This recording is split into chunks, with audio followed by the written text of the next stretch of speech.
Le mode opératoire est toujours le même. En pleine nuit, les cambrioleurs percent le toit du magasin et remontent leur butin à l'aide d'un grappin.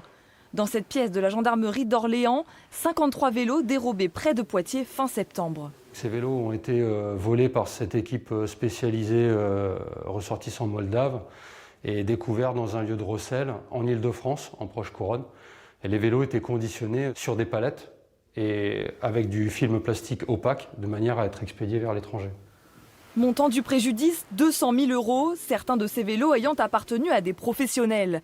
Et ce n'est qu'une petite partie de ce qui a été dérobé. Les vols ont commencé il y a 1 an et demi à Romorantin dans le Loir-et-Cher.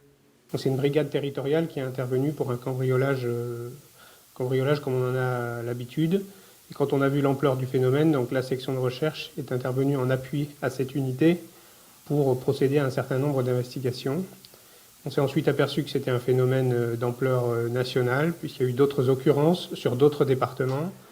Ce phénomène de vol au grappin est un fléau bien connu des professionnels du cyclisme. Ils ont découpé ici le trou d'homme, leur permettant de passer. En 2015, Xavier Nicolas a lui aussi été victime de cambrioleurs du même type. Le vendeur s'est rendu compte à temps du trou dans le plafond et a évité le pire.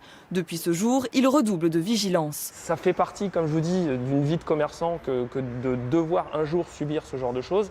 Après, c'est de quelle manière on va se prémunir et on va essayer d'être le plus efficace possible dans la prévention. Parmi les 7 personnes interpellées dans le dossier du réseau moldave, 5 ont été mises en examen pour vol et recel en bande organisée. 2 autres ont été placées sous contrôle judiciaire.